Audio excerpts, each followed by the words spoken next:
It's 8:30. Good morning. I'm Ian Crouch with Hunter News. Friends of a 16-year-old boy horribly burnt in a backyard fire pit explosion at Corlette have taken to social media to wish him a speedy recovery. Hugh Haxton was one of 5 people taken to hospital after methylated spirit was poured on the fire on Sunday. He remains in a critical condition at Sydney's Royal North Shore Hospital. This neighbour has told 9News Hugh and his family are wonderful people. They are lovely people. He's a lovely kid. I've watched him grow up with all my granddaughters and grandkids. Williamtown residents hoping for a buyback of their properties in tonight's federal budget are set to be disappointed. A buyback proposal has been taken off the table. Money is being allocated to continue providing fresh water to PFAS-affected properties. Ahead of tonight's budget announcement, Newcastle MP Sharon Claydon is urging the Turnbull government to reverse damaging cuts to the University of Newcastle. She says modelling indicates the university is set to lose $69 million between now and 2021. Sharon Claydon believes the University of Newcastle is an integral part of the community and there'll be flow-on effects for the wider Hunter. These cuts are damaging in every way imaginable. They are short-sighted in terms of skills development. They are just plain silly in terms of the additional kinds of burdens and costs that they're going to be trying to shift.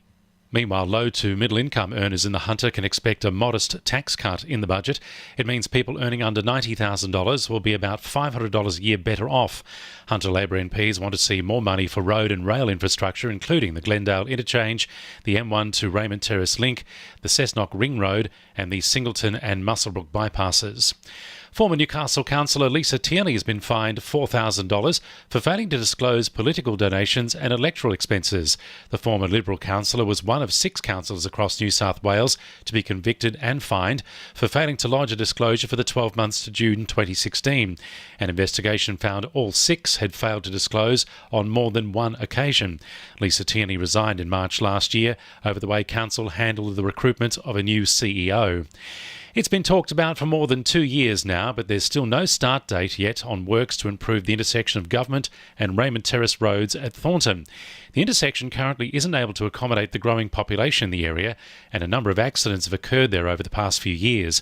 Maitland councillor Philip Penfold says a redeveloped intersection should improve safety and ease congestion. The plans for the intersection, in conjunction with discussions with the RMS, is for traffic lights, but certainly we need additional lanes built into this intersection. It's a large project. It's important for the people of Chisholm, the people of Thornton that go through this intersection, that it's made safe for those daily travellers. Sport for our sponsor, PRD Nationwide East Maitland. Mitchell Pearce thinks his Newcastle teammate Slade Griffin would look good in sky blue, despite the hooker setting his hopes on a New Zealand call-up.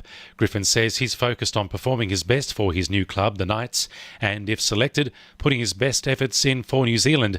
However, he says his side needs to work on their defensive holes after their 36-18 loss to South Sydney. Obviously identified that's what we need to work on and just tighten up through the middle there.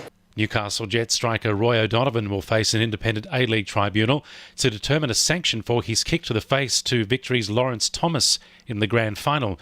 It's O'Donovan's second red card this season after he was handed a 2-match ban for his assault on Sydney FC defender Geordie Buis. And Cessnock's Paul Carter has been named one of 3 former NRL players named in the Newcastle Rebels representative squad for 2018.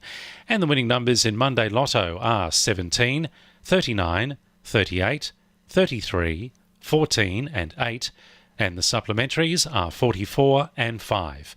2NURFM News Time, 26 to 9.